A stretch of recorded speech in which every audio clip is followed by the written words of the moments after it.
Dinosaurs are the kings of the Cretaceous, but who's afraid of the king? The rodent. That's who. This is one of the most heavily armored dinosaurs ever found in North America. It was huge, it was bulky, and it had a massive club at the end of its tail.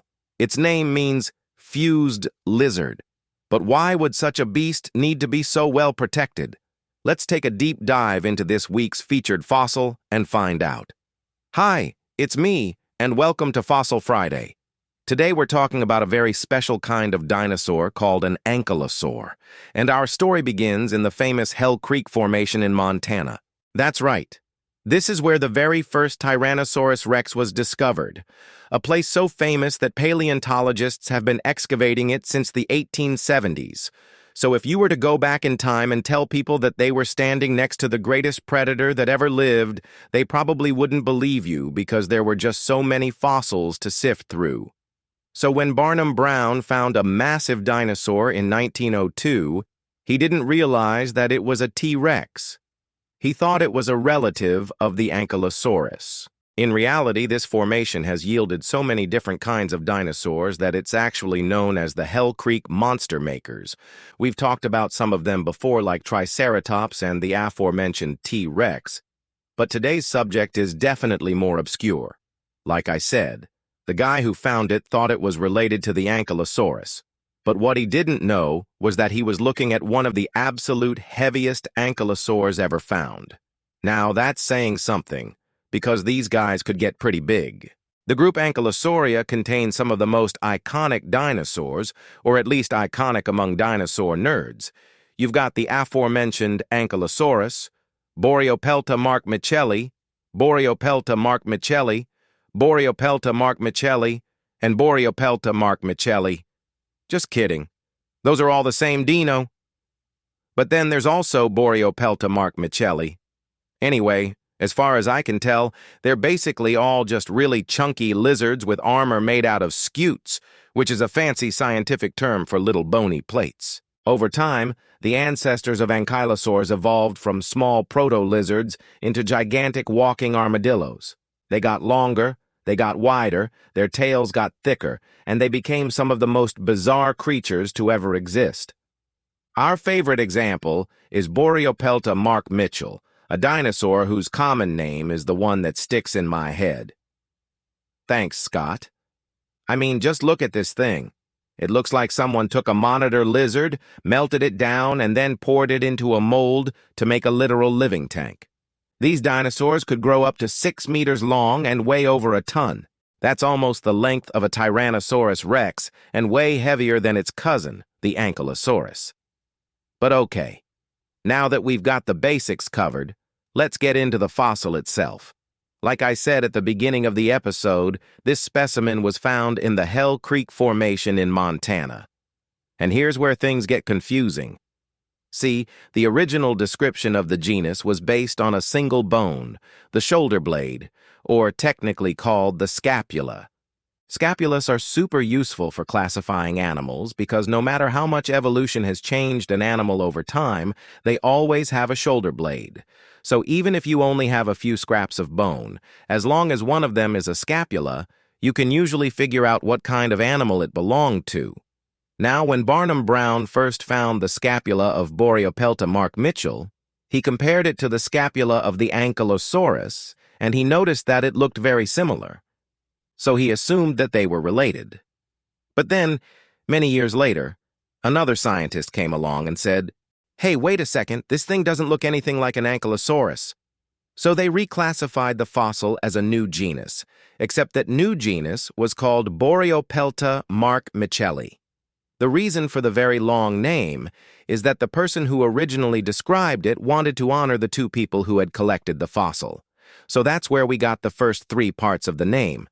Then we added Borealopelta because it was found in the northern part of the Hell Creek Formation, which is in the state of Montana, which is in North America. And lastly, markmitchelli, as I said before, is the common name that we use for it, because it was literally named after the guy who found it. Okay, I'm not going to say it again. Anyway, there was a lot of confusion surrounding this fossil. But I think the biggest question that scientists had was, why did this thing evolve to be so darn big? As you may have noticed, being a literal walking tank does come with certain advantages. If you want to eat me, we're going to have to go through my steel-plated hide first. In fact, if you manage to get through the hide, you'd still have to deal with my giant tail club. And yeah, if that hits you in the face, you're probably gonna die. But the downside of being a heavily armored reptile is that it takes a lot of energy to move around. When you're essentially carrying around your own personal tank, you can't exactly zip around the forest like a velociraptor. You're gonna move slower, you're gonna burn more calories, and you're going to need more food. Scientists aren't sure if Borealopelta markmitchelli was an omnivore or a herbivore, but either way, it would have needed a ton of plants to keep its metabolism chugging along. Some estimates suggest that this dinosaur needed to consume about 30 pounds of food per day. So the theory goes that during the late Cretaceous, there was a lot of ecological upheaval happening. There were tons of new species evolving, the climate was changing, and that might have led to a change in the vegetation. Plants that had been around for millions of years suddenly disappeared and were replaced by tougher, spikier plants that required specialized mouths to eat. As a result, a bunch of herbivorous dinosaurs went extinct, including most of the ornithomimids. You remember those guys, right? They were the ones with the huge heads and the tiny little arms. Yeah, they were weird. So anyway, all this ecological upheaval opened up a new niche for animals in the ecosystem. Suddenly, there weren't as many large herbivores around, so there was more food available for any reptiles that were adapted to eating plants.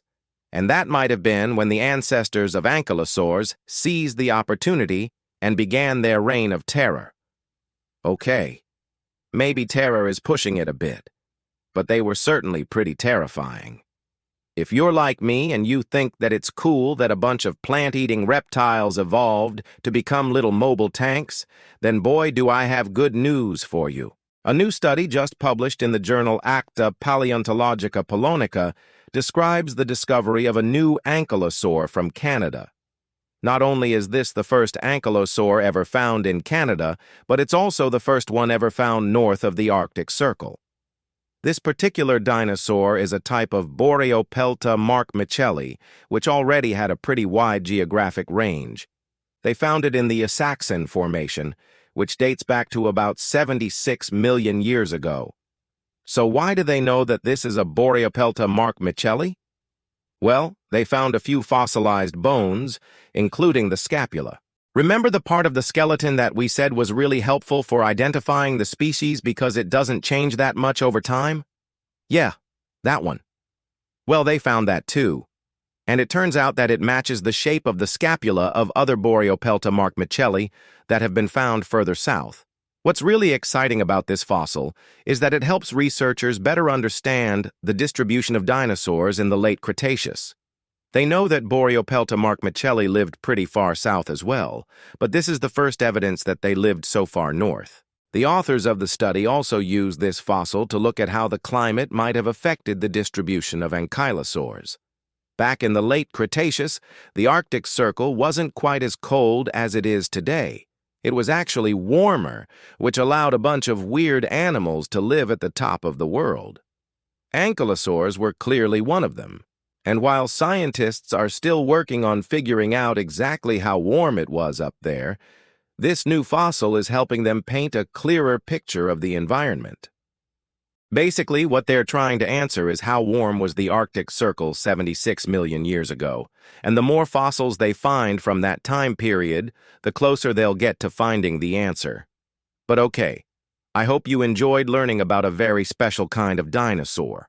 If you like this video, be sure to subscribe so you don't miss any more episodes. And if you'd like to learn more about our work, visit our website to learn more. One of the ways that we support ourselves is through memberships, which gives our supporters exclusive access to fun perks like blooper reels. And this month's blooper is pretty cute. So check it out. Bloopers are a great way for us to give back to our community, but they're not the only perk that we have. Members also get ad-free episodes, exclusive merchandise, and our private server, which is full of cool people. Anyway, thanks for coming along on this journey through time and learning about the amazing animals that used to roam the earth. I'll see you next week for more dinosaur discovery.